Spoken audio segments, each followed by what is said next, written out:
Gasa ai làm răng lá vàng trong chừng làm bên màu oanh cười lan với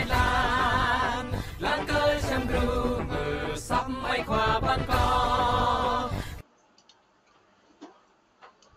do nó mà lùm ta lại mềm bút mềm ta đoạn về đoạn này ta bố hiếm bạn lại con lại này giờ ta tung lùm còn lại đoạn về còn lại nuôi ta các bà giờ mặn một lại này ta hụi mặn một lại này ta bo mặn một lại này ta rung mệt vả nên mong này mày pni cái băng mệt vả đã tỉnh có mày cầm ta một lại đoạn về cô doan các cái mọi bố lại nhầm ta rút nhiều màu cùng gộp rọ cô nhô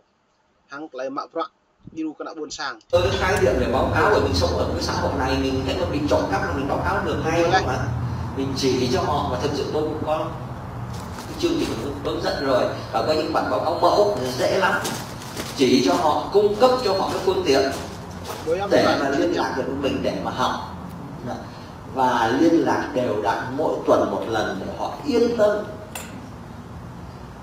Và mình làm không phải cho từng cá nhân,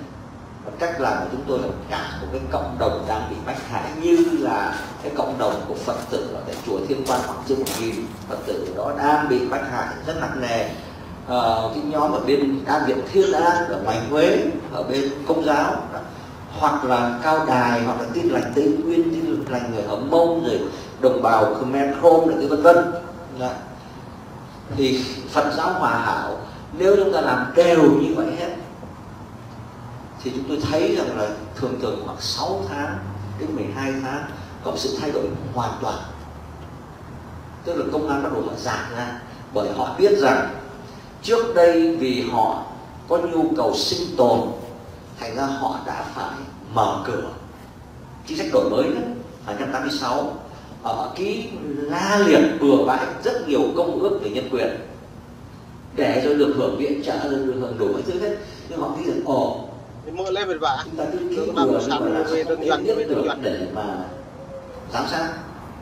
Thành ra họ cứ làm kiểu đó từ rất lâu, cho tới khi mà người huấn luyện. Thành ra chúng tôi nộp anh quốc tế, tôi nói anh ký cái này thì sao anh vi phạm? Anh vi phạm đến mấy trăm lần, lên đến hàng nghìn lần. Cái này là quá rồi. Thành ra phải đưa anh vào danh sách theo dõi. Tôi phải theo dõi đặc biệt để mà xem có trừng phạt anh nặng hơn nữa hay không. Nếu mà anh thay đổi thì tôi sẽ giảm nhẹ đi, còn như anh tiếp tục như thế này hoặc tệ hơn thì tôi phải trừng phạt, phải cấm vận, phải rút lại tất cả những cái lợi ích này kia từng bước một. Thành ra bây giờ họ không thể làm láo báo hay được nữa, bởi vì chính nạn nhân trở thành nhân chứng để báo cáo. Thế mình nối kết lại, trước đây là quốc tế họ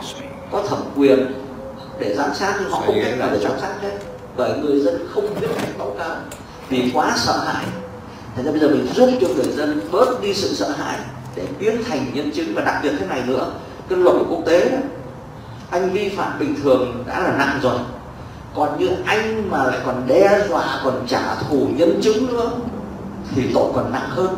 Bởi không có những nhân chứng này làm sao tôi kiểm soát được rằng anh có tuân thủ theo những cái cam kết của anh với chúng tôi là Hoa Kỳ, là quốc tế hay không. Do đó những người báo cáo thường là an toàn hơn. Vâng, quốc tế họ nhận không được bằng cái môn em bả không biết môn em đúng đúng. Do đó mình phải hướng dẫn cho người dân trong nước biết. Rất nhiều người sợ không dám nhúc nhích, thế là bây giờ nó đánh tôi rồi mà bây giờ tôi còn